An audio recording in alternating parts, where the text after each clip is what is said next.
Okay, so the biggest reason I'm making this video is because a lot of creators right now are having a pretty tough time with keeping a couple of Instagram accounts alive, okay? Because if we don't have Instagram accounts, what don't we have? We don't have traffic. If we don't have traffic, what don't we have? We don't have subs. Therefore, we don't have money, okay?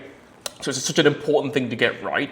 And I see a lot of things flying around at the minute, a lot of guys saying this is how it works, this is how you can run this crazy 30 account strategy and all those kind of things. But if you're actually making good enough content, 2 accounts on Instagram is more than enough for you to be generating a lot of traffic, to be upwards of making 30K plus per month, all right? So that's the first thing, right? But we're going to walk through how to set it up, what you need, what accounts you need, how to set them up in the right way, the way that you should be shooting content for these accounts, and a couple of other things. But let's just dive straight into it and not waste any of your time, okay? Your first account that everybody has, and if you don't have this account, God help you, basically, is your main account, right? Your main account, your primary brand identity, your best performing reels, your consistent posting schedule, your main traffic and conversion driver, all right? And like your polished and proven content, okay? This is the content that you kind of know has been working in the past, or this is where you want to put your best content, maybe the content that you spent the most time creating, for example, okay?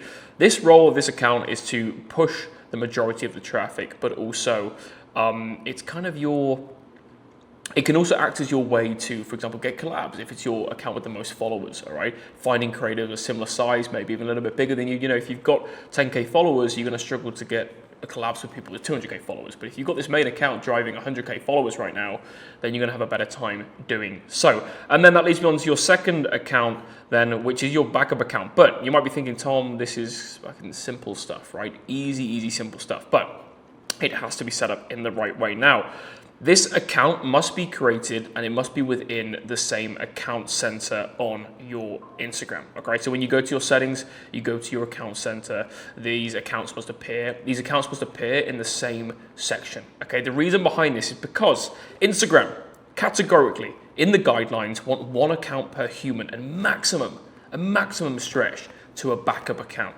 Okay, the reason behind this, not to get really boring, but it's an advertising platform, right? If you were the company Apple, you know, the ones who make the iPhones, right? The ones who make the phones that we all prefer and love.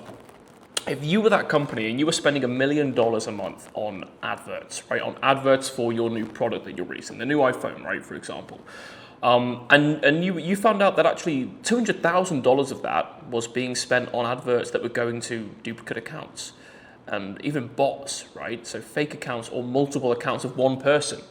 Then the effectiveness of your advertising campaign is a lot lower because you're not reaching as many people. You think you're reaching 1 million people, but actually if 200,000 of those are just duplicate accounts or bots, then you're only reaching 800,000 people, okay? And it's an advertising platform. Meta, Instagram is an advertising platform. That's how they earn their money. Okay, so they need to protect this to make sure that people will keep spending and buying adverts on their platform. So that is why a lot of people are getting integrity banned, for example. A lot of people are getting banned, wiped off the face of this platform because they want you to have one account really.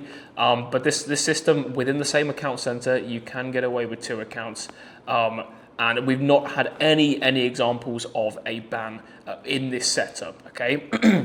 If you don't know how to set it up, by the way, just drop me a message on Instagram and I can sort of literally walk you through step by step, maybe on a call, or literally just screenshot the page that you're stuck at and I can give you the next step. But it needs to be within the same account center, right? So, but the way that we run backup accounts is a little bit smarter, right? You know, trial reels are a place to test, okay, to test new reels. That's what the feature was there for. We may be using it in other ways as well to push even more traffic. But this is an account, an opportunity to test content, okay?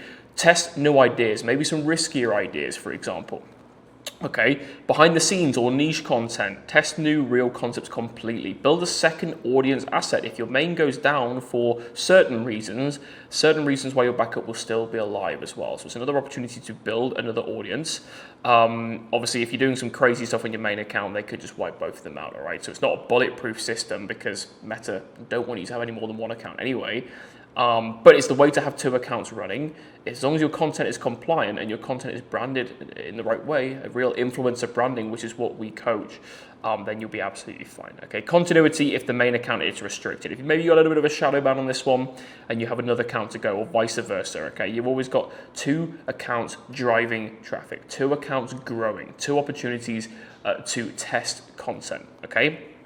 Now, Set up checklists for both accounts, right? You want to have an accessible recovery email, all right? So your recovery email, you need to have like a different email that you, maybe on a different device, that you know you're going to be able to access at all times, all right?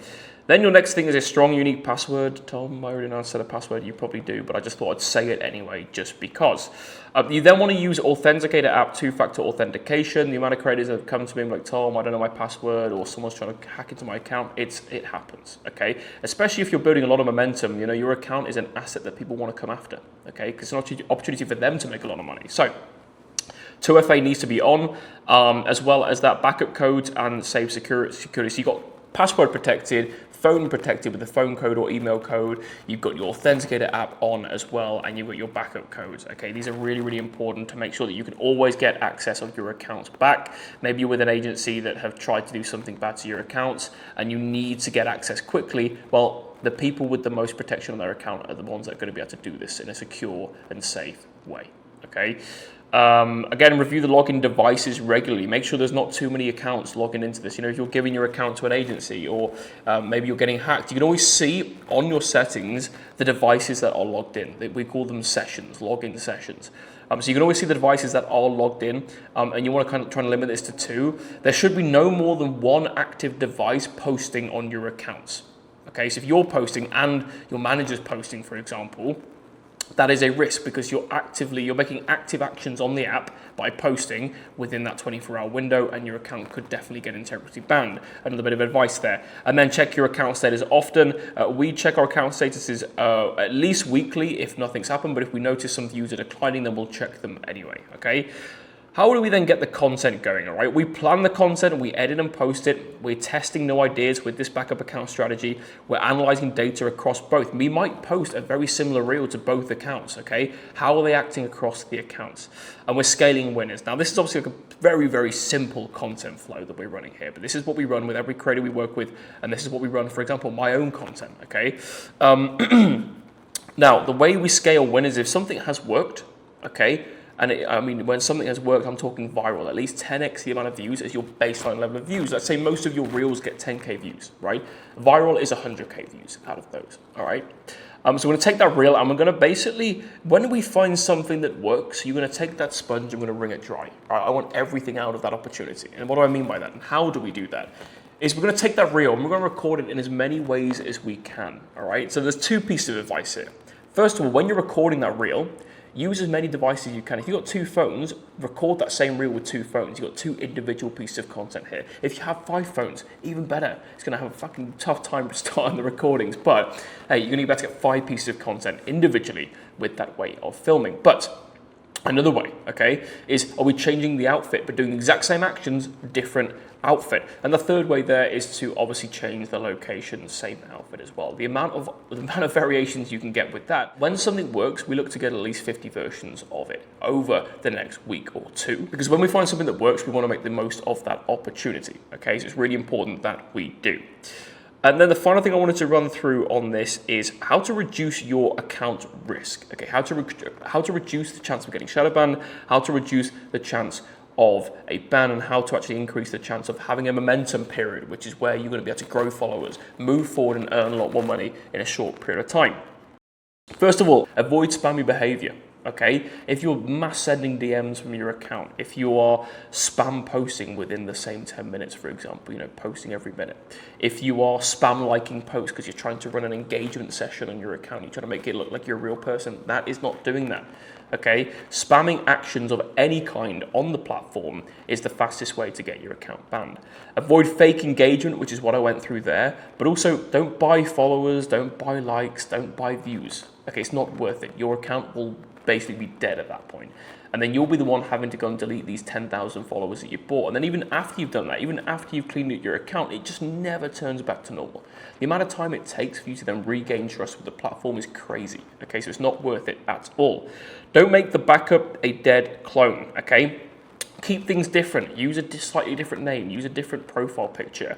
Set up the bio in a different way. Maybe use a different linking product as well. If you have a link in your bio, If you have the same link in each bio, you're going to have a definite chance of going down if it's a link restriction, okay, because it's the same link. But if you have a different link, right, it might cost you an extra $10 a month, but it's worth it, all right? It is worth it. And then obviously monitor your performance and compliance. If something gets taken down, if Instagram aren't happy with something, okay, delete it. Do not put it in your archives. Another piece of advice for you, if you do have content in your archives, when it gets shadow banned, Instagram doesn't tell you about it. They keep it silent, all right? Pretty fucking annoying, right? So don't give Instagram reasons to fuck you up, all right? Keep that archive clean. Nothing in it. Keep the control in your hands, okay?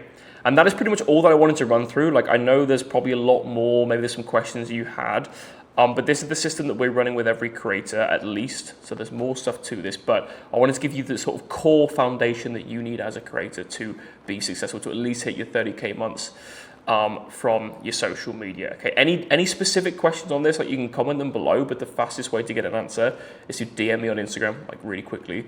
I'll leave that in the description below, and I can get back to you, and I can walk you through this on a call as well if you do struggle. Instagram and Meta, if you've used this platform for any more than about 5 minutes, you understand that actually sometimes you click a button and it doesn't work, or you try and find somewhere in the app that you've asked ChatGPT, where is this part in settings, and it's just not there, right? It is difficult to navigate, as simple as they've tried to make it.